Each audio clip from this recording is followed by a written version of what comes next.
cadre de sa tournée européenne, une délégation du PDC-RDA conduite par M. Niamey Yao, ministre, s'est rendue aux Pays-Bas pour donner une conférence le samedi 24 novembre 2018. Sur invitation de la section PDC-RDA des Pays-Bas, M. Niamey Yao a donné une conférence sur le thème « Les jeunes de la diaspora pour la victoire du PDC-RDA aux élections présidentielles de 2020 ». M. Niamey Yao, grand conférencier de PDC-RDA, était l'invité de cette section des Pays-Bas. En vue de préparer les échéances de 2020, le PDCI a décidé de toucher ses sympathisants et membres de la diaspora. Cette même diaspora qui se sent souvent oubliée par ce parti. Le conférencier a tenu pendant des heures à informer le public présent de la situation politique au niveau de la Côte d'Ivoire. Ensuite, s'en est suivi une séance de questions-réponses houleuse entre le conférencier et l'assistance. Cette assistante qui semblait ne pas être satisfaite de toutes les réponses données par le conférencier. Comme le PDCI en est l'habitude, la rencontre s'est achevée dans une convivialité décontractée.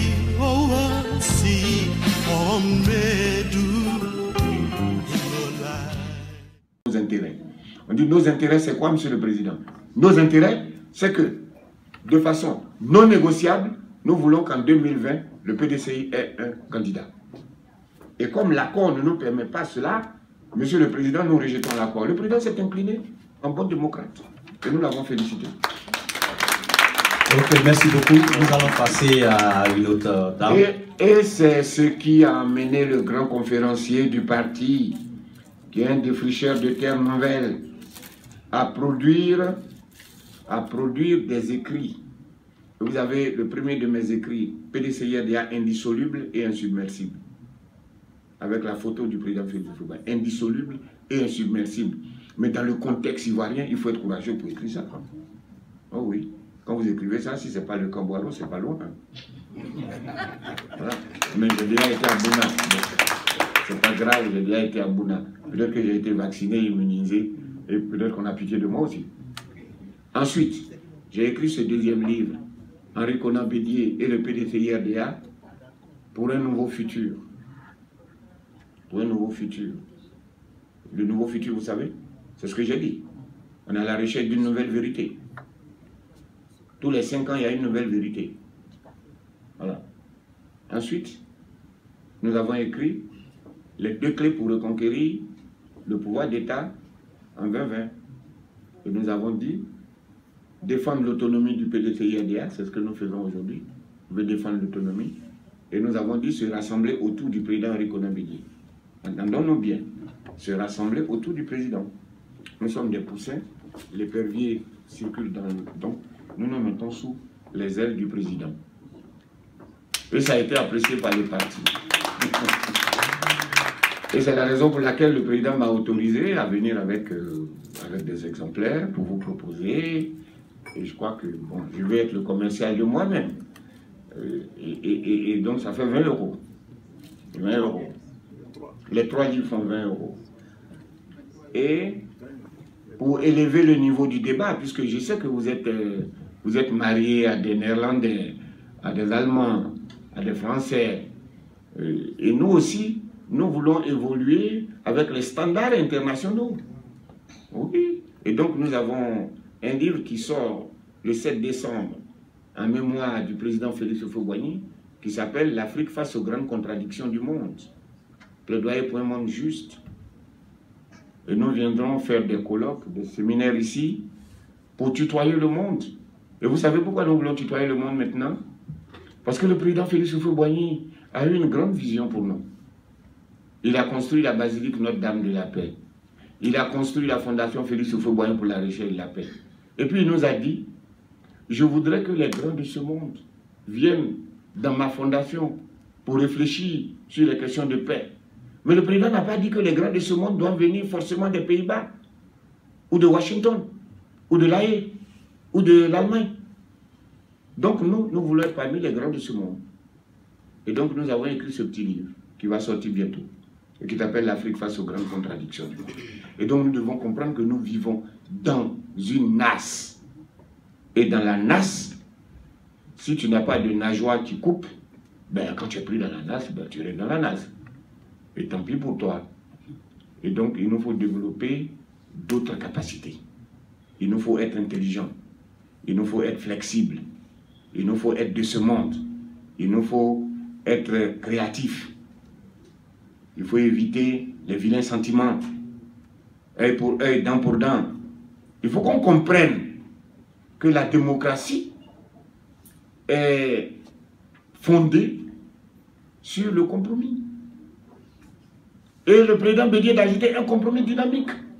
Ça veut dire que vous et moi, on peut tomber d'accord. Et puis bon, dans les instants qui suivent, on n'est pas d'accord, sans que je sois obligé de faire la prison. Ou bien que je sois menacé. C'est pour nos enfants et petits-enfants que nous faisons cela. Pour que demain, il a dit, pour que demain, il n'y ait pas de mort pour la démocratie dans notre pays. Ou de mort de la démocratie dans notre pays. Écoutez, vous êtes fiers, vous, Ivoiriens, de savoir que pour une banale élection municipale et régionale, il y a mort d'homme. Aller déposer le bulletin dans l'urne et puis repartir, il y a mort d'homme. C'est que nous sommes encore loin. Et nous devons prier. Parce que si pour une élection régionale ou municipale, il y a mort d'homme, quand sera-t-il de la présidentielle? Où Dieu protège-nous. Protège-nous. Et au lieu d'attendre que le pire se produise pour envahir les églises, nous préférons sillonner le monde pour vous dire attention, il y a danger. Voilà. Madame, excusez-moi, c'est ce que je voulais vous dire. Mais le plaidoyer que le PDCI fait, c'est pour nos enfants, c'est pour nos petits-enfants. Il faut leur laisser une Côte d'Ivoire démocratique, libre, où tu es de Gagnois, tu peux voter à Korogo, sans qu'on t'inquiète. Où tu es de Dembocro, tu peux être RDR, sans qu'on te traite de tout, et vice-versa. Mais aujourd'hui, quand on demande ton nom, si tu dis ton nom, que tu as peur même de dire de quel parti tu es. Et toi aussi. Bon, c'est quoi ça? Chez vous, ici, on est libre d'appartenir à tout parti politique. Et moi, je vais terminer dessus, puisque le mois est haïssable. Mais moi, je dis à mes enfants, vous êtes libres d'appartenir à tout parti politique. Et à l'heure où je parle, mes enfants ne sont pas du même bord que moi. Hein. Mais ça me plaît comme ça. Ça me plaît et je vous le souhaite. Et c'est pour ça que nous sommes là. Sinon, il fait 33 degrés à Abidjan. Depuis que je suis venu, je ne fais que grelotter, m'envelopper. Bon, vous croyez que si ce n'était pas pour nos enfants et petits-enfants qui allaient accepter de faire ce tour-là.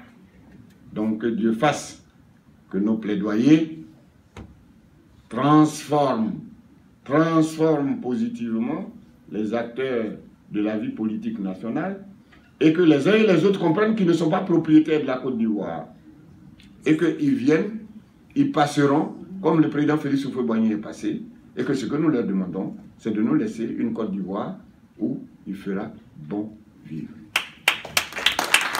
Merci, Jean. Ok, merci, monsieur le ministre. Tout à l'heure, vous avez parlé de divorce. Oui. Mais à l'amiable. À l'amiable, oui. Divorce à l'amiable, mais pas la rupture. Non. Et vous avez évoqué autre chose que si la situation changeait, oui, il y aurait éventuellement d'autres alliances et tout ça. Conformément à nos textes. Conformément aux textes et tout oui. ça. Oui. Quand vous parlez de situations qui changent, oui, c'est par rapport à quoi? Par rapport aux dirigeants actuels, oui, par rapport aux partis politiques? Ah, d'accord. Voilà, ça c'est ma première question. Oui. Ma deuxième préoccupation, c'est par rapport à la réintégration du PDCI et le fauteuil présidentiel. C'est comme si le fauteuil présidentiel a tout pris. Et cela me donne de mauvais souvenirs, moi personnellement. Ah. Donc, je me demandais, je me posais les questions. Jusqu'où le PDCI est prêt à aller pour accéder à ce fauteuil présidentiel? Ah, d'accord. Ça, c'est question numéro 2. Et question numéro 3, pour moi, la question numéro 3, c'est là, Ce que vous faites, allez former les gens, les partisans ou les sections ici en Europe et tout ça, ça c'est parfait. Comme vous avez dit, on a besoin de ça pour faire le bon choix dans l'avenir. Mais les circonstances des élections, les circonstances démocratiques de toute élection, ça ne dépend pas forcément d'un seul parti. Qu'est-ce que le PDCI fait face à des violences pendant des élections? Parce qu'en ce moment, le climat en Côte d'Ivoire pendant les dernières élections, j'imagine que les partis victimes présentement ne pouvaient rien y faire. Donc, qu'est-ce que le PDCI fait? Le PDCI fait face à des violences, malgré l'intention démocratique, l'intention de créer des circonstances démocratiques ou paisibles pour des élections. Qu'est-ce que le PDCI fait? Ma préoccupation est la non-violence, parce que j'ai remarqué qu'il y a une certaine façon pour le PDCI, le président Rikonan Bédié, d'être paisible, de ne pas user de la force et tout ça. Est-ce que le PDCI, afin de préserver la paix en Côte d'Ivoire, est prêt à céder le pouvoir, le fauteuil présidentiel à n'importe qui? D'accord. Bien. Je commence par là. Madame, je n'ai pas dit le fauteuil présidentiel à tout prix. Est-ce que j'ai dit ça ici? Non. J'ai même dit dans mon texte, en cas de défaite électorale, c'est-à-dire lorsque la majorité des électeurs inscrits sur la liste n'a pas voté pour lui, le PDCI-RDA, depuis le président Félix Houphouët-Boigny jusqu'au président Rikonan Bédié, entend se rendre incontournable au plan des idées et des contributions positives dans la construction de la nation ivoirienne. C'est ça? Vous avez entendu ça, non? Nous, on va. Si on gagne, on gouverne avec tout le monde. Si on perd, on sera incontournable. De sorte que tu ne peux pas faire de gouvernement sans nous. Vous voyez que depuis que nous ne sommes pas dans le gouvernement, bon. Depuis que nous ne sommes pas au pouvoir, mais depuis que nous ne sommes pas dans ce gouvernement, vous voyez que on court derrière nous. Vous ne voyez pas? Je vais plus loin. Je l'ai dit, hein, ce n'est pas le pouvoir à tout prix. C'est l'enseignant qui dit, moi, je vais pour gagner. Mais si je ne gagne pas, je ne vais pas brûler la Côte d'Ivoire. Je ferai tout pour que celui qui a gagné ait besoin de moi. On est d'accord? Mais attends, tu n'aimerais pas nous avoir dans son gouvernement. Vous-même, vous ne voulez pas m'avoir dans votre gouvernement si je vous êtes président de la République. Alors, oui. Est-ce que quand on a décliné mon CV là, ça vous dit, waouh, c'est pas ça? Mais c'est le PDCI, ça. J'ai travaillé. Le PDCI dit que c'est pendant la saison sèche qu'on prend le piroguier comme camarade. Vrai ou faux? Donc c'est parce que nous ne sommes pas au pouvoir que nous sommes en train de travailler, nous sommes en train de nous bonifier pour que demain, le peuple reconnaissant nous donne le pouvoir. Mais encore une fois, si nous n'avons pas le pouvoir, on va brûler la Côte d'Ivoire. Ça fait 20 ans que nous ne sommes pas dans le fauteuil présidentiel. Vous avez entendu un seul jour que le PDCI est trempé dans les coups d'État ou dans les tentatives de coup d'État? Il y a eu la Mercedes noire, il y a eu le cheval blanc, il y a eu quoi encore? Du blanc. Blanc, quoi blanc? 19 septembre. Nous, on n'est pas dedans. Pour parler comme ça. Tout ce qui s'est passé en Côte d'Ivoire, le PDCI n'est mêlé ni de près, ni de loin, à ce qui ressemble à la déstabilisation de la Côte d'Ivoire. Nous, on n'est pas dans ça. Et comme nous ne sommes pas dedans, et que pendant 20 ans, attendez, le jour de la Constitution, vous n'avez pas vu à la télévision? Je crois qu'on est allé prendre le président Bédié par l'hélicoptère. On a dit, Bédié, pardon, si tu n'es pas là, la Constitution ne va pas passer. Vous voyez que c'est beau. Donc le président Bédié a une carrière glorieuse. Ça s'appelle glorieuse. Il n'a pas une carrière triomphante, mais il a une carrière glorieuse. Le PDCI aujourd'hui a un parcours glorieux. Parce que chaque Ivoirien, quel qu'il soit, a une place dans son cœur pour le Parti démocratique de Côte d'Ivoire. Vous pouvez me dire le contraire? Il n'existe pas d'Ivoirien qui n'ait pas de place dans son cœur pour le PDCI. Ce n'est pas possible. Mais vous voulez avoir de la place pour quelque chose qui n'est pas bien? Mais c'est parce que le PDCI est un parti de paix. Et c'est le plaidoyer que nous faisons. Donc je ne suis pas en train de faire un plaidoyer pour dire que si on ne gagne pas, on va brûler la Côte d'Ivoire. Mais attendez, qui va à l'examen pour dire le dernier? Hein? Et je dis, nous sommes favoris. Et le favori, il a des responsabilités lourdes. Parce que quand ton ami dort, tu te réveilles à 4 h du matin, parce que tu vas être toujours le premier. Donc, je suis venu dire aux militants du PDCI, à compter d'aujourd'hui, ne dormez pas, parce que si vous dormez, le jour va vous surprendre. Et le jour, c'est le dépouillement du dernier bulletin à la présidentielle de 2020.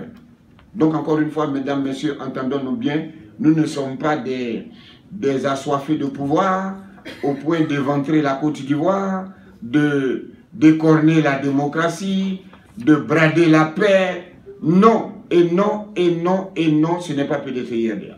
Non. Vous êtes prêt à faire encore le sacrifice de la reine Poko?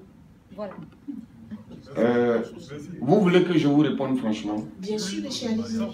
Mais si les intérêts de la Côte d'Ivoire le commandent, nous le ferons. Et j'assume ça. Donc je comprends pourquoi la rupture avec le RHDP n'est pas consommée. Mais attendez, on vit dans le même espace.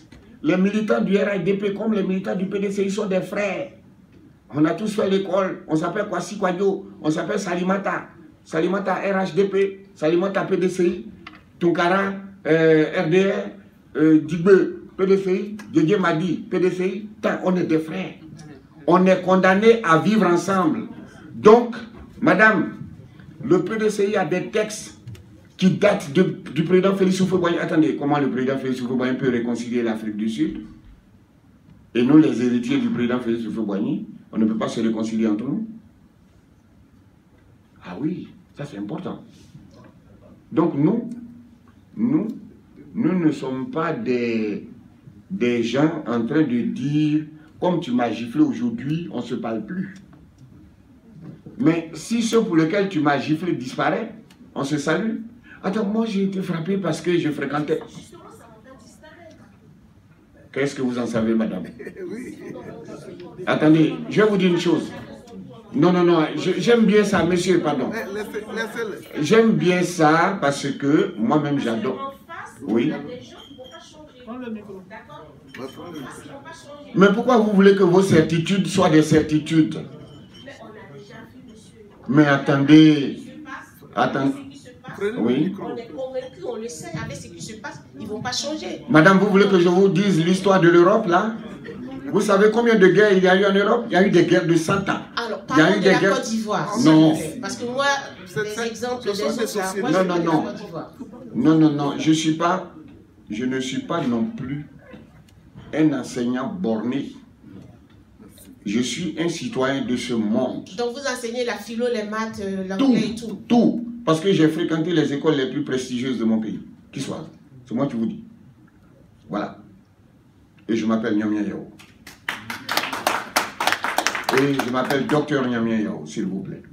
Voilà. Donc, vous avez vu l'Europe. Vous avez vu l'Europe. Attends, il y a eu des guerres de 100 ans. Il y a eu des guerres, il y a eu la Grande Guerre. Il y a eu ceci, il y a eu cela. Mais qui a pensé un jour que Allemands et Français allaient se tirer la main? Vous y avez cru? Vous y avez cru? Ah, justement. S'il vous plaît. Je vais vous dire une chose. Nous devons répéter cela. Non, non, non. Ah, je suis désolé. Je suis désolé, monsieur. Ça veut dire que vous ne connaissez pas le préambule de la Constitution de la Côte d'Ivoire. La Constitution de la Côte d'Ivoire dit, tirant les leçons du passé, nous devons tirer les leçons. Bon. Monsieur le ministre. Oui. Monsieur le ministre. Oui. Vous m'entendez? Je vous entends. Non, non, non, je comprends. Laisse. Dans votre intervention, vous avez dit que de 2004 à 2012, oui. À 2004 à 2012, vous avez été plus ou moins radié du PDC et que vous n'étiez pas le bienvenu, Oui. parce que vous avez pris des positions Oui. qui vous rapprochaient de l'ex-président Laurent Gbagbo. C'est ça. Ma question, vous êtes aux Pays-Bas. Oui. Le président est emprisonné ici depuis près de 7 ans. C'est ça. Reste un ancien ministre. Je crois qu'il a été un de vos collègues au niveau du gouvernement, le tout dernier gouvernement. Non, lui, il est plus jeune que moi, il est venu après. Ok. Ma question c'est, est-ce que vous avez pris le temps? Oui. Est-ce que vous avez pensé à passer le dire bonjour en étant sur le sol néerlandais? D'accord. C'est ma première question. Oui. Ma seconde question, c'est la limitation d'âge par le pas. Oui. C'est la Constitution, comme vous l'avez dit, en son article 55, je crois, la Constitution, la Constitution actuelle dit que pour être président de la République Côte d'Ivoire, il faut avoir 35 ans et plus. Oui. Saviez-vous que plus de 70% des jeunes des Ivoiriens ont moins de 35 ans? Oui. C'était en fait... ma question c'est de savoir quel effet ça vous fait, sachant que vers le bas, 70% des Ivoiriens, la population ivoirienne est exclue du poste de président de la République.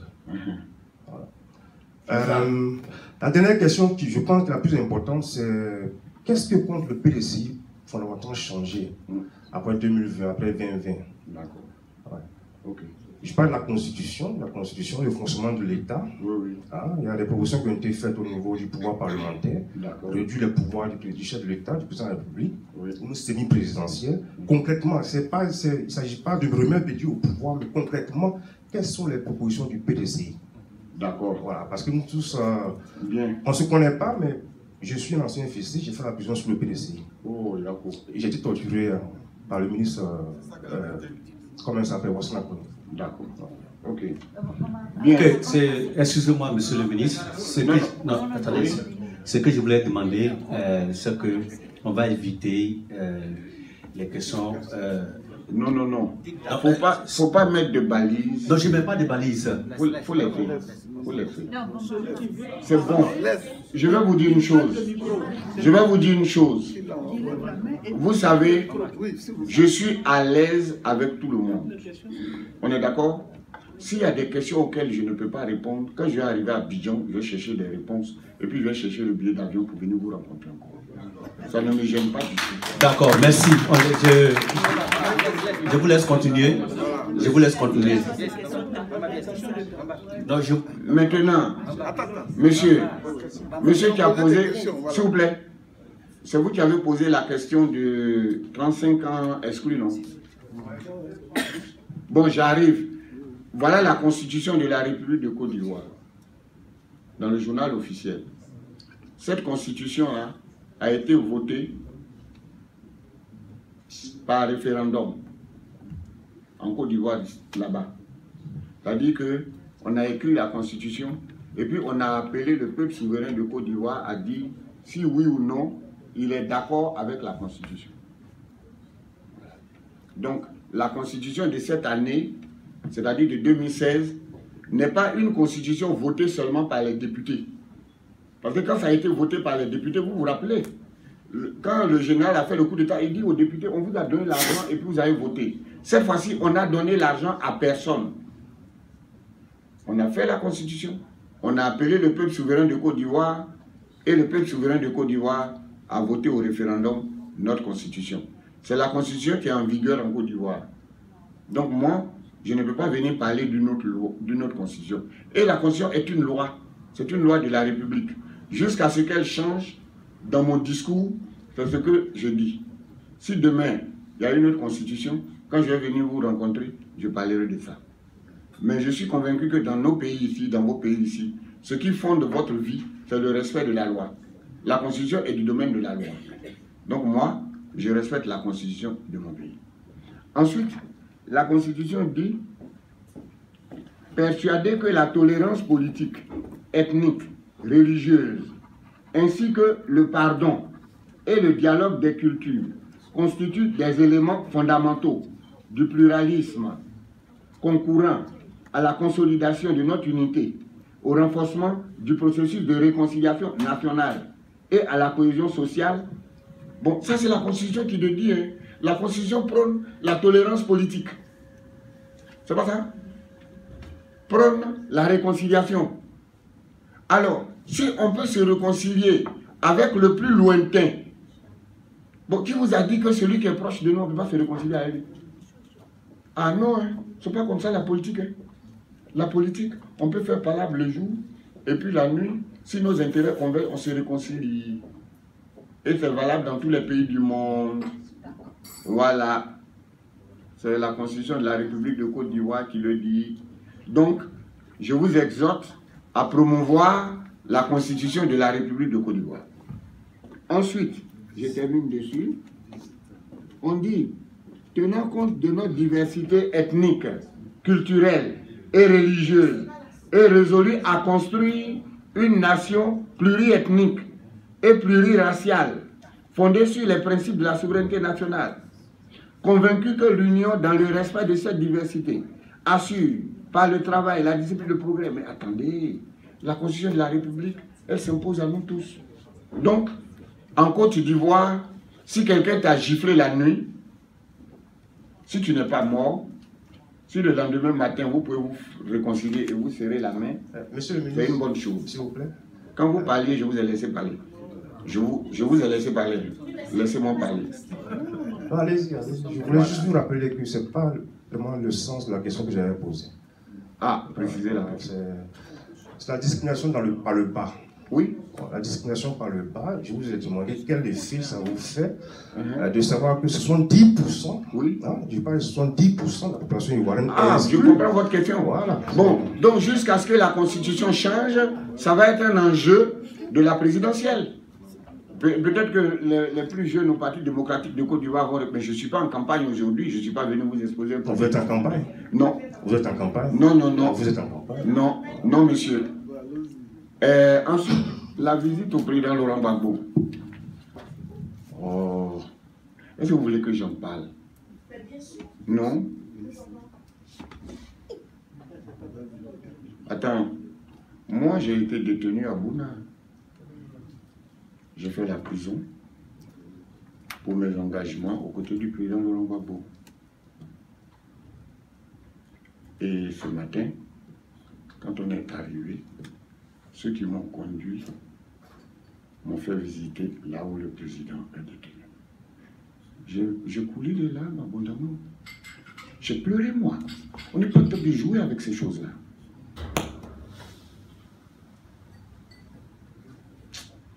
Bon, je trouverai le temps de venir saluer mon patron. Mais je vais vous dire une chose. Tous, nous sommes en train de travailler pour que cet homme qui a servi la Côte d'Ivoire recouvre la liberté. Mais on n'a pas besoin de clamer, de crier. Attendez, monsieur. Moi, j'ai été conseiller diplomatique du président. J'ai appris à travailler dans l'ombre. Et dans la région du président, vous savez que la panthère, on l'appelle Guy, non? La panthère, vous n'entendez pas tant qu'elle n'a pas de poids, on ne sait plus. Donc, le travail est divisé. Il y en a qui font à la surface, il y en a qui font au milieu, il y en a qui font en bas. Moi, il m'a recruté pour travailler dans l'ombre, en tant que conseiller diplomatique. Je suis ambassadeur aujourd'hui. Ce n'est pas tout qu'on veut mettre sur une place publique. Mais arrivé à La Haye, j'ai une pensée pour le président. Qui m'a conduit là, Jérémy? Tu ne m'as pas entendu pleurer? Quand on est arrivé, tu m'as vu descendre de la voiture. Je dis, l'émotion est tellement forte que je ne descends pas. J'ai essuyé mes larmes. Je prie pour lui. Et je pense que si notre Dieu que nous prions tous, qui est un Dieu de justice, existe, le président recouvrera la liberté et il reviendra en Côte d'Ivoire. Donc vraiment, sur cette question, je tire mon joker. Je préfère qu'on n'en parle plus. D'accord, je vais passer au prochain qui veut poser une question, c'est Marc Gras. Bonsoir. Bonsoir à tous. Oui. Encore une fois, bonsoir. Moi, c'est Tchala Palo, Marc Gras. J'aimerais d'abord remercier le grand frère Raoul qui a pris l'opportunité de m'inviter ici ce soir. Ah, d'accord. Remercier aussi, comment il s'appelle la même, Jérémy.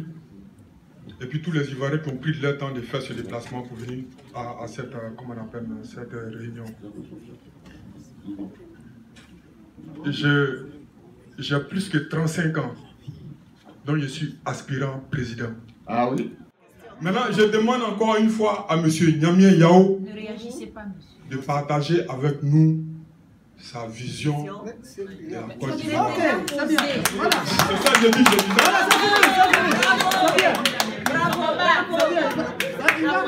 Bon. S'il vous plaît. Attendez. Le micro. Le micro. Non, non. Le micro. Le micro.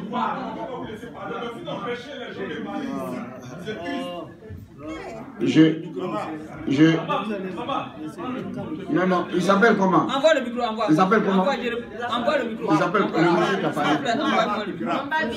Bomba. Je suis venu avec plus jeune que moi, il va lui répondre. Et puis je vais compléter. Ok, merci. Laissez-le, il n'est pas fâché. Je vais compléter sa question. Allez-y. S'il vous plaît. S'il vous plaît. Asseyez-vous, asseyez-vous. Bon, mais Valentin veut répondre. Asseyez-vous. Comme j'ai vu que tous ceux qui ont pris la parole sont en majorité des jeunes, sinon il y a dit ce n'est que des jeunes. Oui. Et donc, je vais me forcer d'essayer de répondre dans notre langage, que nous comprenions, parce que le ministre a un autre niveau que nous. Merci. Je vais essayer de balayer sur toutes les questions, à commencer par la première dame. Elle, le frère qui dit qu'il a fait la fessie, et puis je vais terminer par l'autre. Ma soeur, je voudrais vous mettre à l'aise. On vous a toujours répété que le PDCD est un parti organisé, structuré. Vous savez comment le président Félix Houphouët-Boigny appelle la jeunesse au PDCDA? Il dit la jeunesse est le fer de lance. Suivez la politique du PDCDA. Il y a des préjugés. Les gens font croire, parce que quand tu nais là, il faut véhiculer un langage pour pouvoir attirer la population vers toi. Je vais parler des nouveaux partis politiques qui naissent. Le PDCDA est comme l'église catholique. Il y a plein d'églises qui naissent, mais le PDCDA ne peut jamais être vidé. Et nous sommes toujours dessus. C'est parce qu'on a notre comportement de parti pacifique, de parti de paix, que les gens s'imposent parfois par nous, sinon personne ne peut gagner le PDCDA en Côte d'Ivoire dans les urnes. Et on n'a jamais perdu d'élection en réalité dans les urnes. Je vais vous dire, il appelle la jeunesse comme le fer de lance parce que la politique du PDCDA est tirée par la jeunesse. J'allais même dire inspirée par la jeunesse. On n'a pas assez de temps, sinon je vais vous mettre à l'aise dans les détails. Le PDCDA a rompu avec le RHDP. On a rompu. Et nous, c'est notre vœu. Nous y avons travaillé depuis longtemps, la jeunesse, et on continue. Et on ne peut pas avoir assez de temps pour épiloguer sur cette question. Sinon, depuis le jour où à Daoukro, 15 février 2016, il y a eu l'annonce de la création des partis unifiés, RHDP, si vous suivez l'histoire, c'est nous, on a fait une conférence de presse pour dire non, et par la suite, on a pris le ministre Adjumani qui venait faire la promotion de cette chose-là au sein du PDCDA à partir. Le président Bédier nous a convoqués et nous avons eu le débat franc avec lui. Et nous lui avons dit ce que nous avons en cœur. Et nous avons continué notre combat jusqu'à ce que ce qui arrive arrive. Mais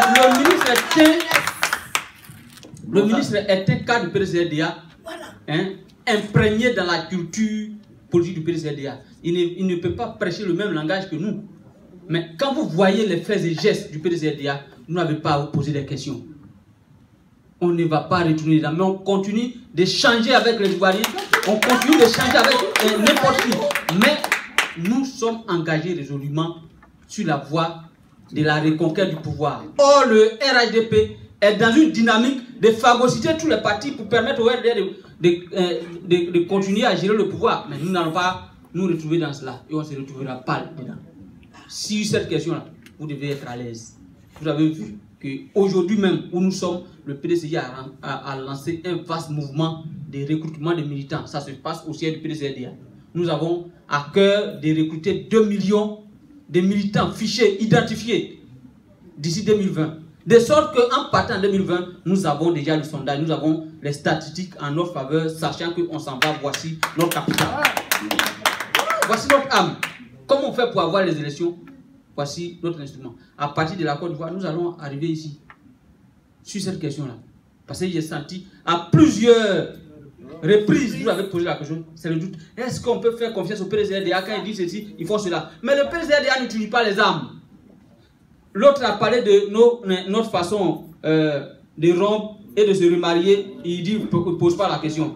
Oui, mais ça fait partie de l'ADN du PDCDA. Si vous voyez le PDCDA, nous continuons, mais on n'a jamais été un parti violent, un parti qui utilise les armes ou bien les coups de poing. Vous allez voir, depuis sa création, on a fait les apparentements, les désapparentements, mais on a continué. On a fait avec qu'on appelle le Parti communiste, on a fait avec le Parti socialiste, on a continué. Aujourd'hui, on est arrivé là où nous sommes. On continue. Et le président Henri Konan Bédié a dit, tous les partis politiques, tous les Ivoiriens, sociétés civiles qui partagent l'idéal d'une Côte d'Ivoire paisible, unifiée et réconciliée, on va mettre une plateforme en place. Et c'est cela, nous sommes en train de travailler. Nous sommes en train de travailler à cela. Et le ministre l'a dit, on a fait hier une union, un mariage qui a failli tourner au vinaigre. Nous ne sommes plus dans cette voie. On est en train de trouver la formule pour que nous puissions nous retrouver avec les autres Ivoiriens qui partagent cet idéal-là pour pacifier la Côte d'Ivoire. Quelle est notre vision? Notre vision, là, la première des visions, c'est de réconcilier tous les Ivoiriens. Ça doit avoir une Côte d'Ivoire unie. Et pour faire cela, il faut que tous les Ivoiriens qui sont à l'extérieur rentrent en Côte d'Ivoire. C'est tout. Il faut que tous les Ivoiriens qui sont en exil puissent rentrer en Côte d'Ivoire. Houphouët-Boigny ne nous a pas appris à mettre les Ivoiriens hors de leur État. Et cela est inscrit dans notre constitution. Tous ceux qui sont aujourd'hui emprisonnés, tant que le PDCDA n'a pas les leviers du pouvoir, ne peut pas faciliter leur libération. Si nous, le président Laurent Gbagbo, ça nous fait mal.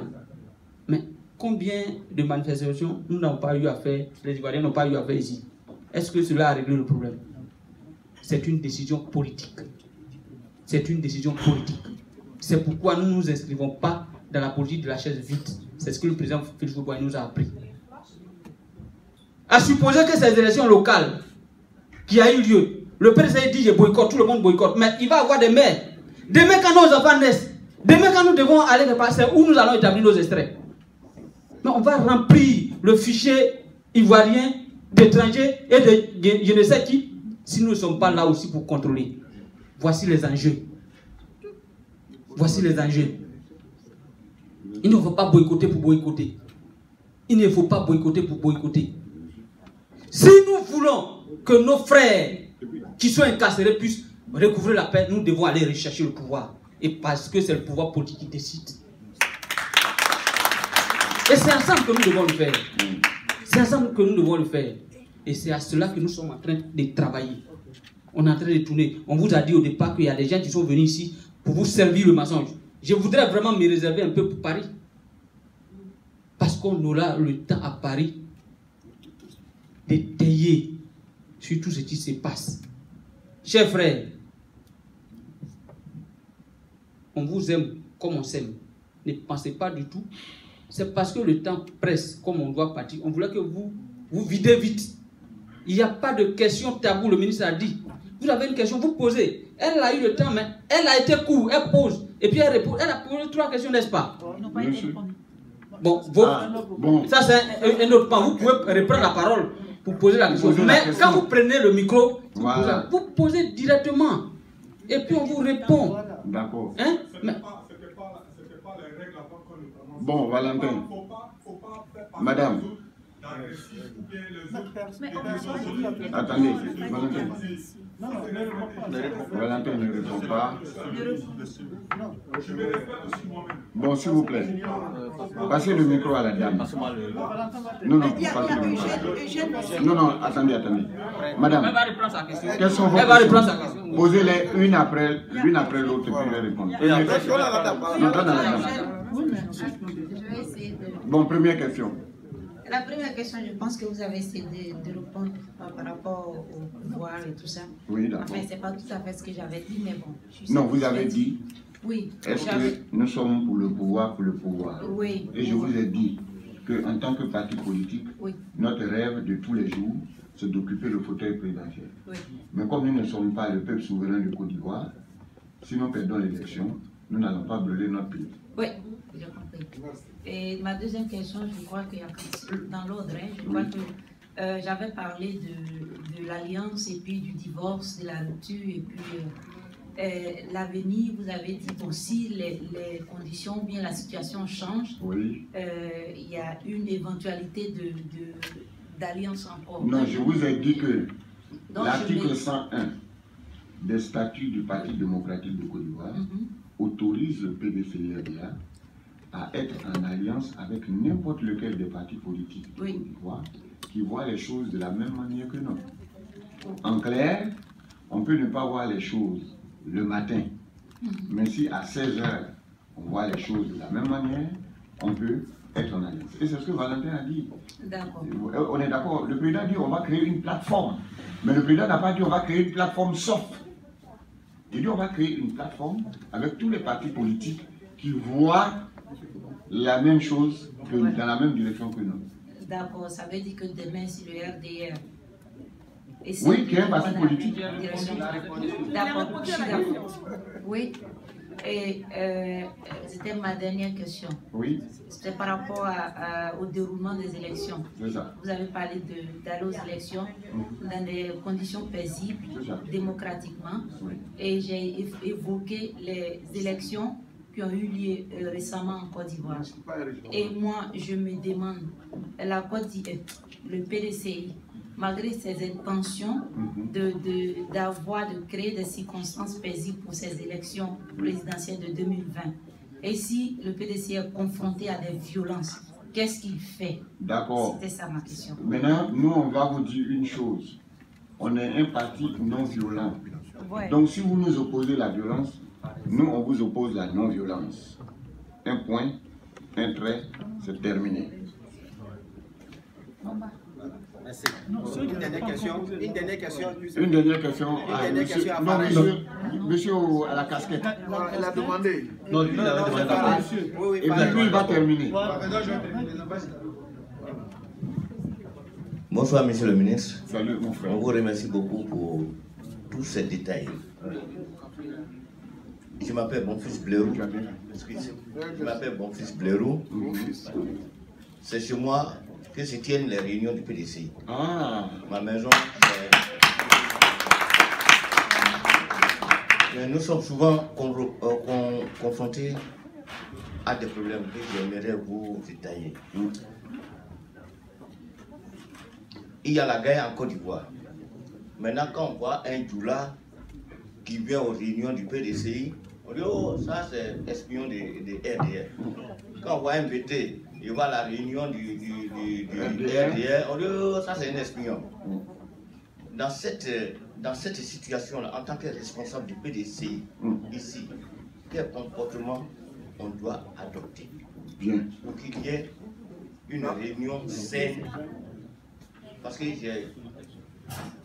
vous dis, c'est un coup de poing, hein? Donc, j'aimerais avoir votre opinion là-dessus. Quel comportement on devait prochainement tenir pour venir à bout à ces genres de problèmes? D'accord. Merci. Moi, je voudrais vous remercier et dire que le travail que nous sommes en train de faire, c'est un plaidoyer pour que les Ivoiriens se retrouvent entre frères. Si on n'apprend pas à pardonner, si on n'apprend pas à respecter ce que nous avons appelé la tolérance politique, ethnique, religieuse, demain, il n'y a pas de Côte d'Ivoire. Parce que la Côte d'Ivoire, c'est d'abord la tolérance politique. C'est-à-dire, tu peux être du FPI, ton épouse peut être du RDR, ton premier fils peut être du PDCI. Normalement, vous devez être capable de manger à table. C'est la construction que nous sommes en train de faire. Demain, vous pouvez être musulman, votre épouse chrétienne, catholique, votre fils Assemblée de Dieu, votre petit-fils témoin de Jéhovah. Ça devrait pouvoir aller sans poser de problème. C'est ce plaidoyer que nous sommes en train de faire. Mais c'est une œuvre c'est une construction qui va prendre du temps. Mais il faut se donner le temps. C'est ce que les Américains disent, que le plus grand voyage qu'on puisse faire commence toujours par le premier pas. Et le premier pas, c'est quand tu sors du lit le matin. Donc considérez que nous sommes en train de reconstruire. C'est pourquoi j'ai dit reconstruction de la paix par la démocratie. Et je vous ai dit que nous devons apprivoiser la démocratie parce que la démocratie elle-même, par définition, est un instrument de division. Parce que c'est pour dire qui est pour, qui est contre. C'est le principe de la démocratie. Ce n'est pas la monarchie. La démocratie, quand on dit démocratie, si vous entendez qu'on dit un pays est démocratique, ça veut dire que tous les 5 ans, on va diviser le peuple. Il va y avoir des pour. Pour quelle réunion? Mais ce que nous sommes en train de vous dire, je dis, il n'y a rien au-dessus de la Côte d'Ivoire. La Côte d'Ivoire au-dessus du PDCI. La Côte d'Ivoire au-dessus du FPI. La Côte d'Ivoire au-dessus du RDR. C'est la raison pour laquelle j'ai commencé cette réunion par l'hymne national. Vous ne vous êtes pas posé des questions? On a chanté l'hymne national, pourquoi? Parce que je n'ai pas, normalement, même en posant les questions, je n'avais même pas besoin de savoir vos noms, vos religions, vos cultures. Ce qui m'intéresse, c'est que vous êtes Ivoiriens. Donc, la Côte d'Ivoire elle-même est pour le pluralisme intégral, religieux, culturel, tout. Des BTP mariés, des baoulés, ainsi de suite. Donc, il faut s'accepter. Mais en même temps qu'on s'accepte, nous disons que pour que nous vivions en paix, il faut adopter la démocratie comme mode de dévolution du pouvoir. Et la démocratie, je suis désolé, c'est fondé sur la division. Voilà. Ok, merci beaucoup. Monsieur le ministre. Oui. Bonsoir. Bonsoir. J'avais plusieurs questions, mais comme le temps presse, je vais en poser une seule. D'accord. Qui me tient beaucoup à cœur. On connaît tous, enfin, vous connaissez plus la politique que moi. Oui. J'espère bien. La question principale est quelles sont les relations actuelles entre le PDCI et le Quai d'Orsay? Parce que là,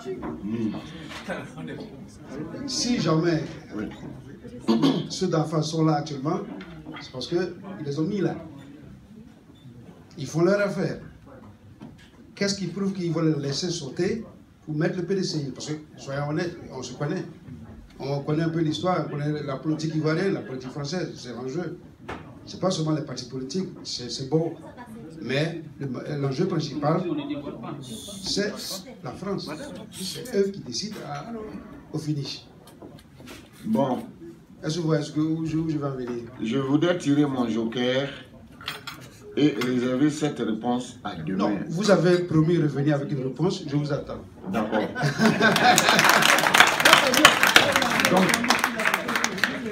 Donc, je tire mon joker et je reviendrai. Est-ce que le PDCI prévoit pour cette diaspora? Parce qu'il ne faut pas attendre que quand il y a les élections, que nous sommes vus et après nous sommes oubliés. Qu'est-ce que le PDCI prévoit pour nous en tant que diaspora? D'accord. Ce qui me plaît, c'est que vous êtes en face de l'ancien ministre des petites et moyennes entreprises de la République de Côte d'Ivoire. Et quand nous étions au gouvernement et qu'il s'agissait de l'action gouvernementale, nous avons conçu un certain nombre de choses. Mais ma mission d'aujourd'hui ne consiste pas à venir vous dévoiler le projet de société du Parti démocratique de Côte d'Ivoire.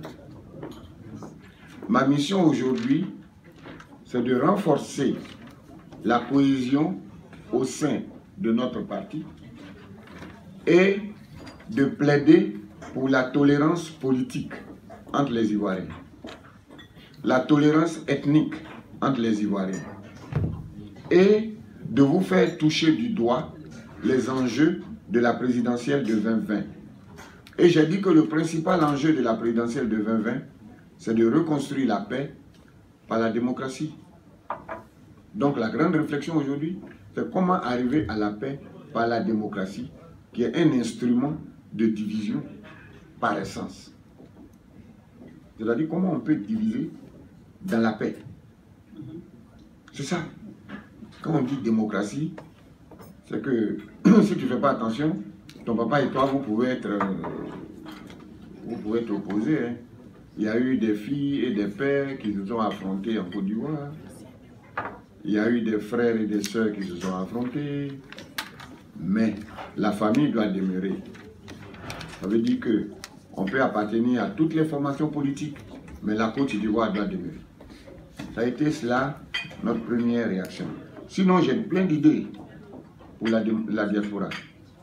Mais la première idée, c'est une suggestion. Quand on lave votre ventre, quand on lave votre dos, vous-même, vous devez vous laver le ventre. Que la diaspora elle-même s'organise. Que la diaspora s'organise, qu'elle considère que en Côte d'Ivoire, il y a des communes de 10 000 habitants et que la Côte d'Ivoire est engagée dans un processus de décentralisation et que si vous êtes bien organisé, la Côte d'Ivoire, la diaspora peut constituer la 31e ou la 32e région de la Côte d'Ivoire. Et vous pouvez vivre pleinement la démocratie en Côte d'Ivoire comme si vous étiez à Abidjan. Je l'ai dit à mon jeune frère tout à l'heure. Lui, il dit qu'il veut faire la diplomatie. Et puis il dit, il faut que j'aille à l'ENA. Je dis non, ça a changé. Les statuts du corps diplomatique disent que si tu as fait une école équivalente et que tu as eu un diplôme équivalent à celui qu'on obtient à la section diplomatie à l'ENA, tu peux faire valoir tes compétences au ministère des Affaires étrangères. C'est pas ça. Ça veut dire que nous qui avons conçu ce texte, ce texte a été conçu sous le président Laurent Gbagbo. Et modestement, on a, en tant que conseiller diplomatique, on a dit aussi des choses dedans. Ça veut dire qu'on a pensé à vous. On a dit, il peut se faire que nos parents qui sont à l'extérieur aient des enfants qui fréquentent des écoles de diplomatie. Vous avez vu mon CV, je fréquentais des écoles de diplomatie qui ne sont pas les écoles de diplomatie à Abidjan. Et je suis revenu, on m'a accepté au ministère des Affaires étrangères. Voilà des pistes de réflexion que vous devez vous-même mener. En termes d'investissement étranger,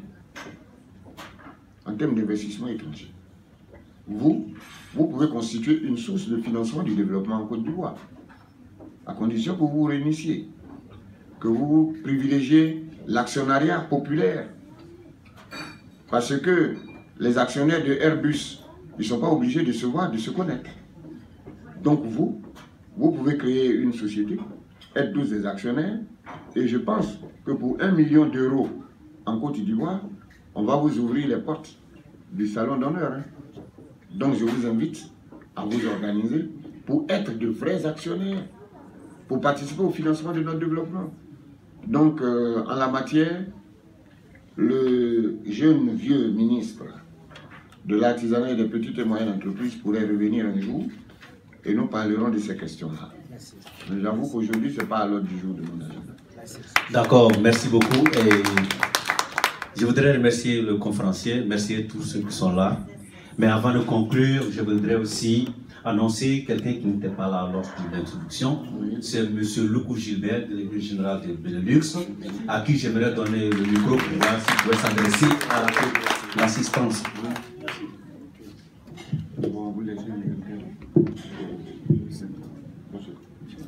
Oui, allez-y, vous faites votre discours, c'est vous le délégué, hein, c'est vous. Vous voyez, on est autour de cette table ici, le représentant du président Bédié, c'est lui. Moi, je ne suis qu'un modeste conférencier. Donc, c'est lui qui est le patron du parti ici. Monsieur le délégué, j'espère que vous n'avez pas été trop déçu. Non, non. Donc, je vous donne la parole. Merci, monsieur le ministre. Je voudrais, avant de faire lecture de mon allocution, je voudrais d'abord présenter toutes mes excuses à la table de séance et particulièrement à monsieur le ministre, dû au fait que j'ai eu un imprévu ce matin.